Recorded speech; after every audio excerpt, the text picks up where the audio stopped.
Más allá de los lenguajes, por Jacobo Greenberg Silverbaum.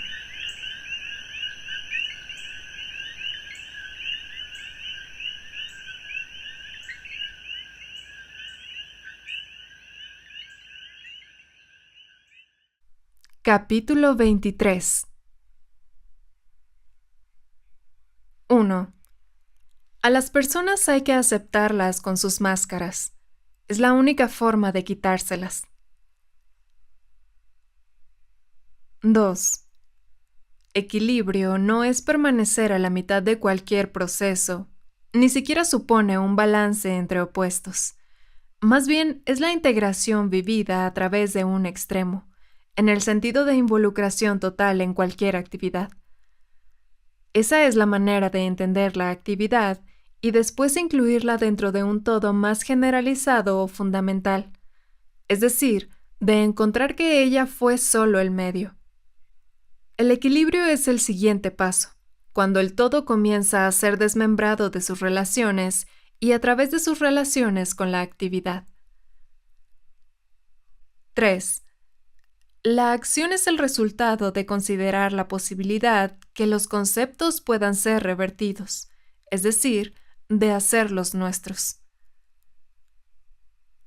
4. En mi historia, y solo desde la mía, el terror aparece cuando la información sobrepasa mi entendimiento. Como hoy, cuando comprendí que no comprendía que el hablar mío era diferente de los que utilizaban los demás. Cuando al entrar en su hablar, sus mundos aparecieron en plenitud. Recordé una experiencia con un amigo. Los dos empezamos a ver nuestras palabras y movimientos como provenientes de una enseñanza y de una herencia. Al hablar, un gesto también se veía y se empezó a comprender que al final de lo que se entendía, no había razón suficiente. Era el resultado de un acto inconsciente o conscientemente mediocre. Puesto que eso veíamos, el gesto y el no gesto, la palabra y el silencio, el movimiento y la inmovilidad significaban lo mismo. Al principio fue divertido, pero después, en plenitud de conciencia, se convirtió en aterrorizante. Dejamos de sentirnos y yo decidí permanecer alerta para no penetrar nunca más en ese universo sin sentido. Ahora pienso un tanto diferente. El terror aparece cuando no entiendo. La misma conciencia de verme añadido a un sentido expansivo ya la he tratado aquí. El descubrimiento y vivencia de un fundamental que empieza a ser el punto de arranque para el entendimiento total. 5. Lo mismo que ocurre en un átomo, ocurre como patrón secuencial de acontecimientos en una molécula. La diferencia entre ambos es que la molécula, además de relacionarse y estar basada en el patrón atómico fundamental, maneja propiedades nuevas dependientes de las transformaciones del patrón fundamental. De esta forma se mantienen ciclos energéticos, lo mismo que propiedades de interacción. Por otro lado, aparece una nueva complejidad de interacciones, haciendo que emerjan nuevas propiedades, ahora pertenecientes al universo molecular. Cualquier compuesto superior manifestará esas mismas propiedades junto a las que pertenecen a su nivel de complejidad. Una proteína, por ejemplo, posee propiedades moleculares y atómicas además de las propias. El organismo todo está sometido a la misma regla, aún la conciencia. De esta manera se puede partir de cualquier nivel y al desarrollarlo se comprenderá el todo. Por todo, la conciencia total puede articularse en el sentido siempre y cuando dé lugar a un todo integrado, es decir, a un conjunto de relaciones que se extienden en un infinito conceptual. Queda resuelta la pregunta acerca de la igualdad de posibilidades de aparición del sentido y de la falta del mismo en ese nivel de conciencia. El sentido aparece cuando se comprende, y la falta de sentido cuando se deja de comprender. 6. Las fallas en la comunicación aparecen cuando los que se comunican no permanecen en el mismo nivel de descubrimiento conceptual. Basta que una frase sea entendida en dos niveles diferentes para que aparezca la posibilidad de bloqueo en la comunicación. Un ejemplo concreto podría ser el siguiente. Supongamos que alguien manifiesta temor de comunicar una experiencia al considerar de antemano que no será comprendida tal como se vivió. Puede decir, hay cosas que no se deben decir. Supongamos que quien oyó tal aseveración es consciente de que su origen está contenido en algunas experiencias particulares en las cuales el haber comunicado algo fue castigado o utilizado en contra de quien lo comunicó. Entendiendo esto, puede llegarse a la conclusión de que quien dijo, hay cosas que no se deben decir, está incluyendo al otro dentro de una categoría cuya realidad no es la del momento, sino la de experiencias concretas del pasado. Queriendo transmitir tal conclusión, contesta, es necesario vivir en el presente. La otra persona puede entender o no la respuesta. En el primer caso, intentará comunicarse al detectar un contacto directo.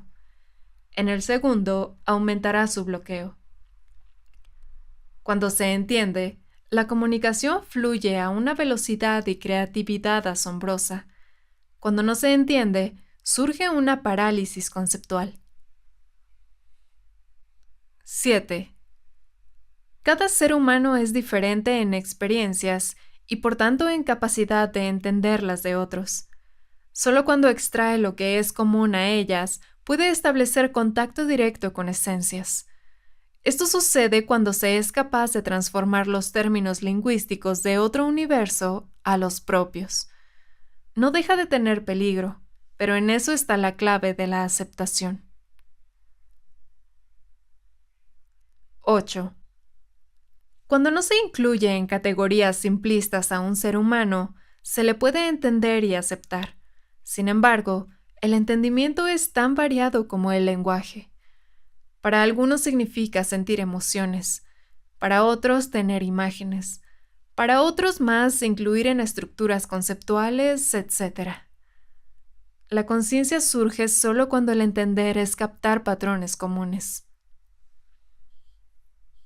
9. El arte es la manifestación de la auténtica esencia, del yo sin máscaras, justificaciones, estructuras o juicios.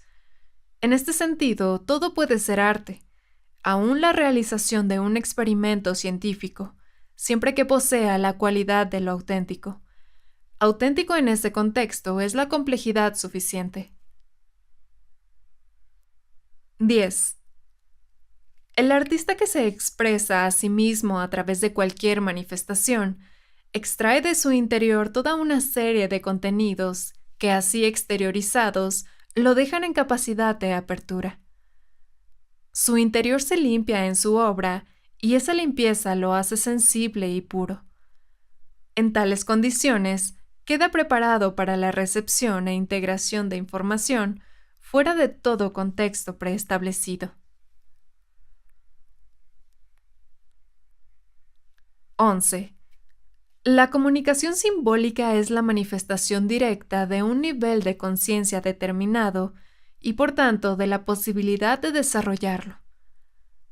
La capacidad de expresar un gran contenido conceptual por medio de un símbolo es el camino de toda una expansión consciente. La cruz en la espiral es un magnífico ejemplo. En ella se manifiesta un proceso natural común a toda emergencia de propiedades nuevas. La cruz significa aquí la conjunción del espacio y del tiempo en un punto material que genera un campo energético en expansión en el espacio. Como una carga eléctrica puntual que en movimiento crea un campo electromagnético. Así cualquier interacción entre dos dimensiones, los dos brazos de la cruz, genera forzosamente una alteración energética que afecta el espacio. En términos conceptuales, este símbolo incorpora la dimensión energética a un patrón fundamental de interacción. Es por ello que su valor y profundidad son tan poderosos. 12. Existen 4 posibilidades para explicar la aparición de imágenes de contenido original y nuevo. La primera supone un acceso directo al procesamiento cerebral de información. Algunos de los procesos fisiológicos que normalmente permanecen ocultos a la conciencia, la lógica que precede la emisión lingüística, las transformaciones entre modalidades perceptuales, etc., serían revelados en forma de imágenes visuales. Puesto que estos procesos son extraños a lo que normalmente se experimentan como vivencias, su aparición en forma de imágenes instala un contenido original. Por supuesto que, de ser cierto lo anterior, tendría que buscarse un mecanismo responsable de la transformación. Una de las probables causas, o al menos contribuyentes en este sentido, pudiera ser una desinhibición interna.